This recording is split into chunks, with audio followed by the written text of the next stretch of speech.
Anong mensahe ang kailangang marinig ng mga Virgo sa buong week na to? Pwedeng nangyayari na tong magiging reading o mangyayari pa lang. Kung hindi man para sa inyo, itong magiging reading, di baka para sa someone na malapit sa inyo o sa someone na kakilala niya mismo. Baka may lumabas na gender mamaya. Gawin nyo na lang energy, masculine at feminine energy. Pwede rin naman na huwag nyo nang pansinin ng gender. Hindi ko masasabi kung anong magiging reading. Kung positive ba o negative. Depende sa kung anong mapipick up kong energy. Walang masama kung papanoorin ang sun, moon, at rising sign. Kasi baka liman sa mga yan ay mag-resonate na sa sitwasyon nyo.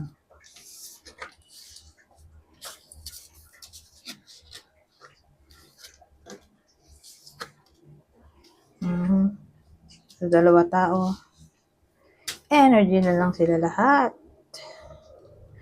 Pero meron tayong pamilyado dito. Pamilyado yung subject natin, pero di sila kasal. So, pwedeng tumama sa inyo to. Kung hindi, edi ang tatamaan nito ay someone na kakilala nyo o malapit sa inyo. Pwede ring idol na pamilyado. Eh, anong meron?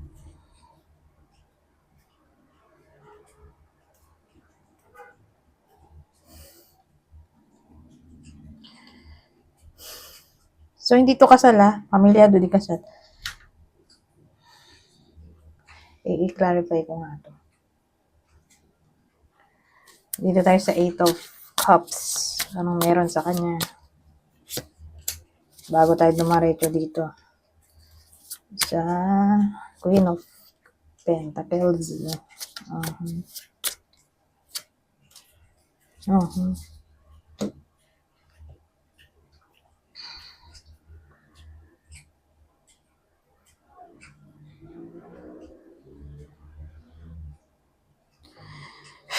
Ang dating whether nangyayari na to o mangyayari pa lang. May someone na babaero o lalakero.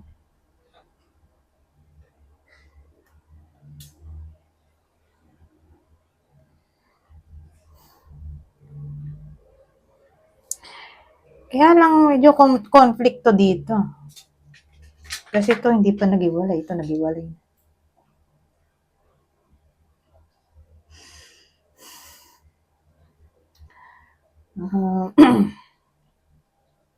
Nandito yung baliktad na the tower. So, iniisip ko tuloy. Nag-iwalay na ba ito? Kaya lang bumaliktad to. Pero may 8 of Cups. So, walking away card, di ba?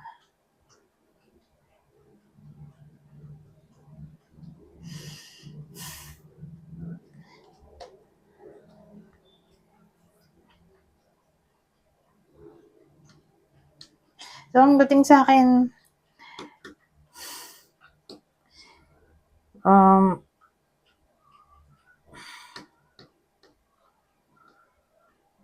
paulit-ulit na nangyayari to.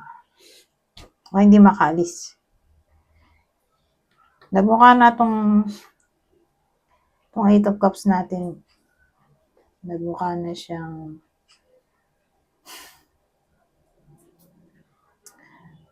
disappointment. Kasi nga, sasabihin ko sana, break na sila. Kaya lang conflict nga to sa kasto. So, ang nangyari, may nag-cheat, pero sila pa rin. Okay. Kaya lang nga disappointed. May taong disappointed dun sa nag-cheat. Okay? Ano kasi dito, temptation. Tapos umulit pa dito na unreliable. sa romance, sa topic ng romance. So, nagmukha na siyang babaero, lalakero, na hindi maiwan-iwan ng iba sa inyo o ng bida sa kwento. Disappointed siya doon sa karelasyon niya. Na parang alam niya sa sarili niya na mali. Pero sa sobrang pagmamahal niya o attraction, hindi siya makapag-isip ng tama.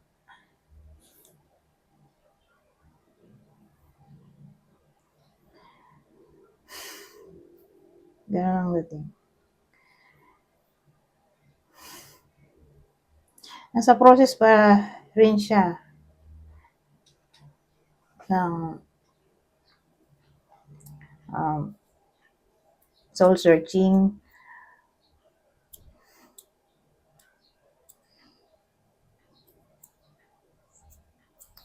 o ng pag-explore. Di pa niya kasi mahanap yung maipapalit niya dito sa cheater niyang asawa. Kaya for some reason, kahit gusto na rin niya umalis, pero wala pa siyang ipapalit. Kaya ayun, na siyang magawa kundi magstay sa cheater niyang asawa. Ayun, paano papasok tong ano ba to? Queen of ano ba to? Pentacles. So, nowadays, nagpapaka-practical na lang siya. Kasi nga, sa isip niya,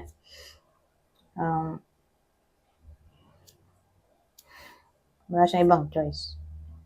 Kundi magpaka-practical dahil wala pa siyang maipapalit dito sa cheater niyang asawa. Saka alang-alang na lang din sa mga anak niya at pamilyado sila hindi nga lang kasal. So, dahil nandito ngayon Queen of Pentacles, yan yung pagiging practical na card. So, yun yung naisip niya, maging practical. Lalo na siguro kung dumidepende siya dito sa asawa niya. Sa ngayon, wala siyang trabaho. Paano niya iiwan yan, di ba? Kahit na niloloko siya, masakit, di ba? Hindi niya maiwan at dahil dumidepende nga siya doon sa asawa niya, wala siyang trabaho. So, kahit gusto niya, umalis, iwan na niya. Wala naman siyang trabaho. Paano na? Paano yung mga anak nila? Di ba? Hindi niya kaya buhayin sarili niya. Nakadepende siya doon sa asawa niya. So, ayan yung mga reason kung bakit hindi niya pa maiwan din. Kahit nasasaktan na siya. Yung asawa niya.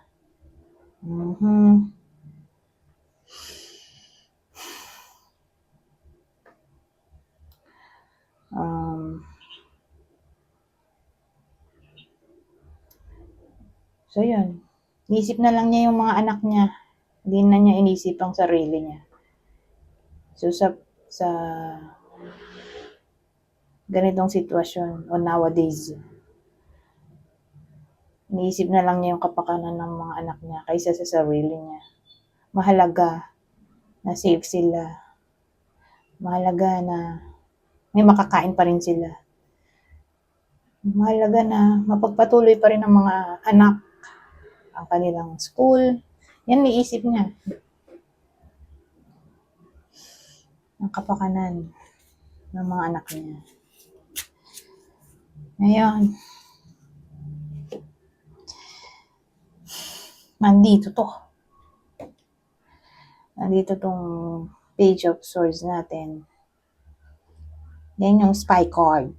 Okay? So, dahil nga na-betray yung trust niya, wala na siyang tiwala sa asawa niya. Kasi, hindi na to first time Kailang beses na. Nandito kasi itong 8 of Cups. Dito kasi maraming option, di ba? Whether gumanin yan o gumanon.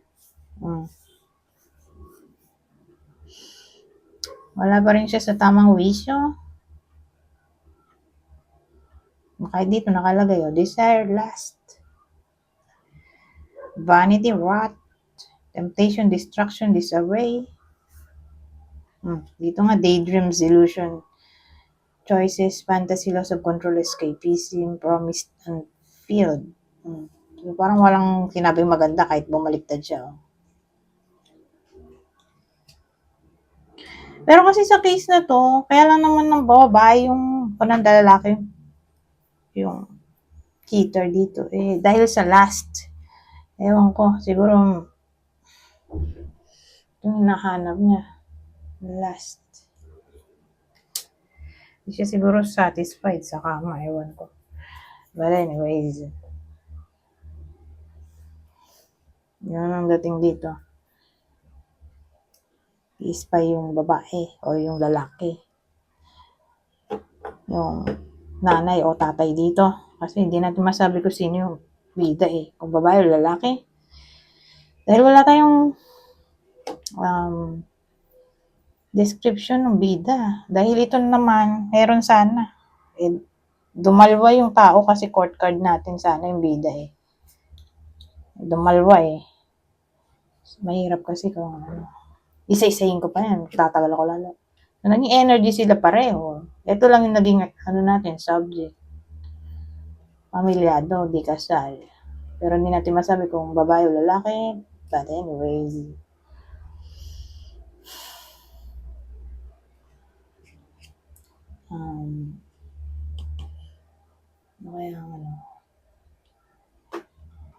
magamit ito. Tingnan natin yung future outcome nito. So, nag-spy si bida dito. Ito tumalon. Anong outcome, future outcome.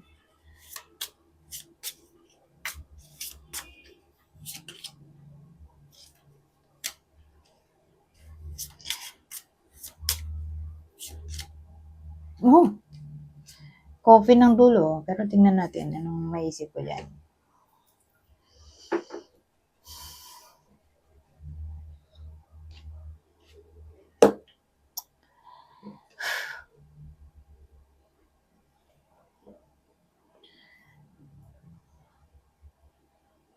Kasi nasa dulo to na para bang kahit, ito kasi start. Ito, obviously. Bouquet yan.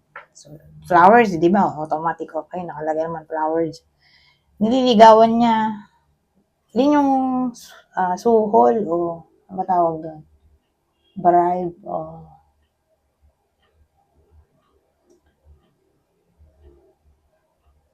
yung ano tawag doon? Nanunuyo siya kapalit ng kalokohan niya. Yan yung kanyang gagawin. Okay? Yan yung action na gagawin noong cheater.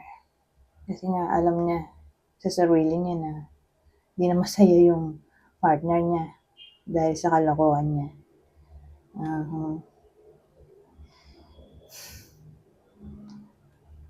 So, mag-act siya dito as playful para lang sumaya yung partner niya. Parang mag-bring siya ng adventure, excitement ulit. So again, liligawan niya, susuyuin, kaya lang di tatanggapin dito parang namatay yung energy. At ito ay coffin. So yung panunuyo niya nung cheater walang silbi. Either makikipag-iwalay siya o i-reject niya. I-reject nung nasaktan yung action na gagawin ng cheater. O dededmahin niya. Ganyan. Na para bang namatay yung feelings niya. Kung dito literally, iiwanan niya. yung partner niya. Parang namatay na yung puso niya o feelings. Na parang kaya na lang siya nag-stick. Kung di man sila maghiwalay, kaya na lang siya nag-stick sa asawa niya para sa suporta sa mga anak. Lalo't wala nga trabaho kung walang trabaho. O kung may trabaho man, yun na lang iniisip niya, nabuo yung pamilya niya kahit na di sila in good terms ng asawa niya. Para na lang sa mga anak, masabi lang na di sila naghiwalay, buo pa rin sila kahit na wala nang pagmamahal. Wala na siyang pagmamahal sa asawa niya. Palagi nga siyang pinagpapalit sa iba. So, ganun.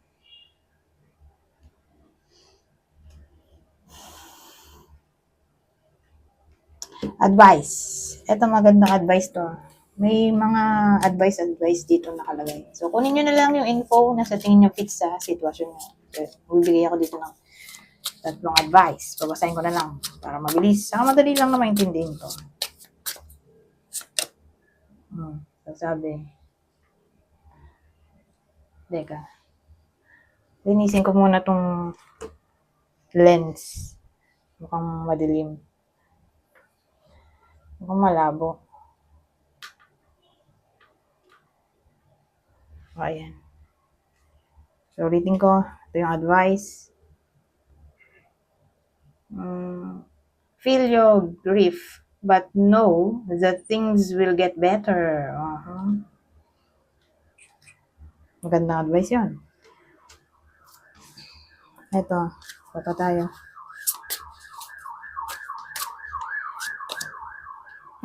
Ayan.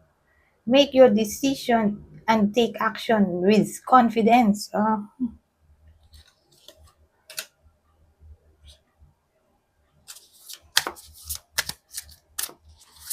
At ang huli,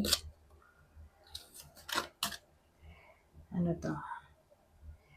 You can make your imagination real. So ngayon, kuha tayo ng clue. So yung clue natin pwedeng tumama sa partner nyo.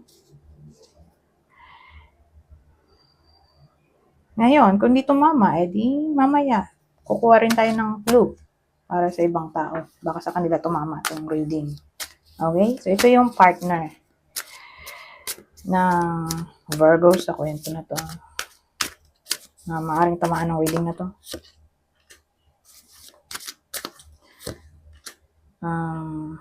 Parehong Pisces. Pisces. Aries. So, ngayon, kung di tumama sa inyo itong reading at yung clue natin, baka tumama. Itong reading sa someone na malapit sa inyo, kakilala o idol. So, ito yung possible zodiac sign nila. Sagittarius, Scorpio, Sagittarius ulit. Ito. Itsura.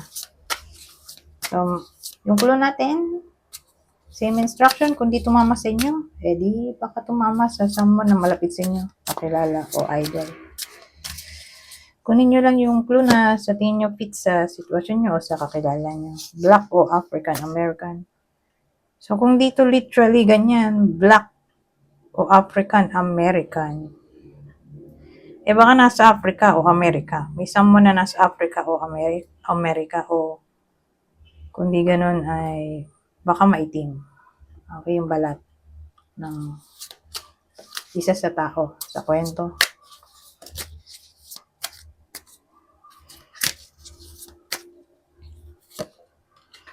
Malaki ang hinaharap. Sabagay, may last pull dito. Sabi ko nga kanina.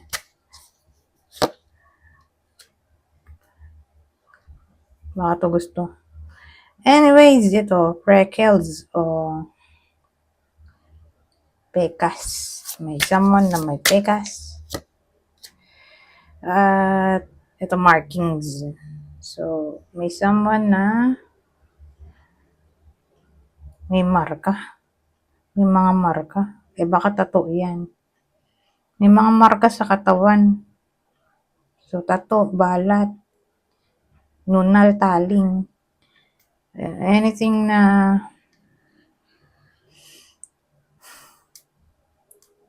mark. So, siguro pwede din dyan yung peklat. Eh, basta may marka daw sa katawan na parang tawag dito.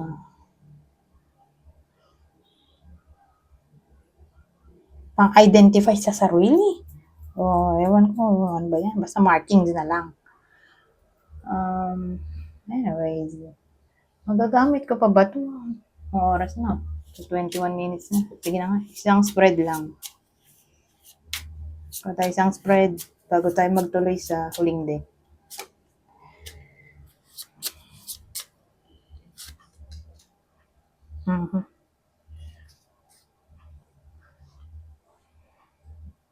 Tabi ko lang to. At masikip. At ito. So, ano to?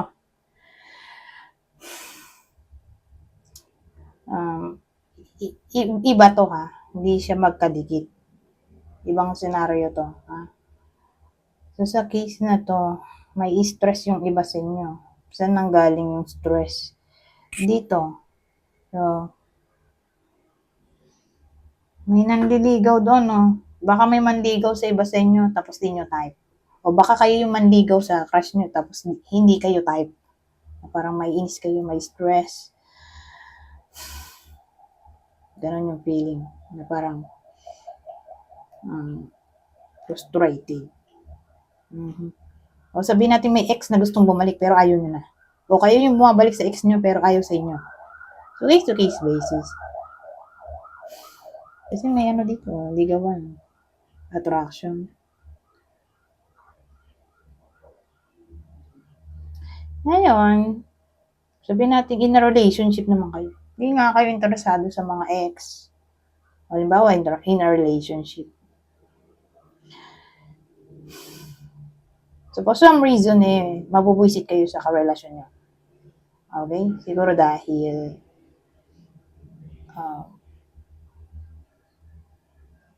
ewan ko, basta mabubwisit kayo sa karelasyon nyo. Marami kasi pwedeng reason Masyadong mahaba na yung oras para i-clear ko pa to. Basta,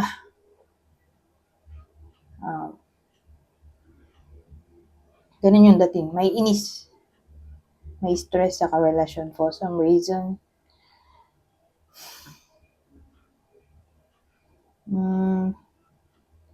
O baka dahil cold. Kung magkarelasyon, bakit may stress? Isa na doon ay cold. Cold yung karelasyon o walang affection, walang care. Pwede rin. O hindi masyadong communicative, ang boring ng relasyon. Pwede rin yun. Yung mga yun sa reason. Pwedeng pagawayan. Power struggle, injustice.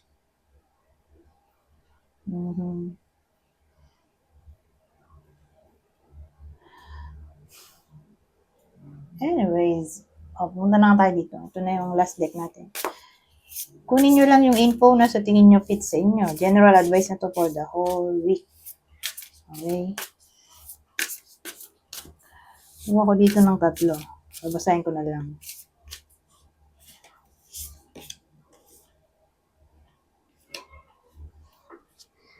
When I lean toward love, I am led. My fearless freedom lights up the world.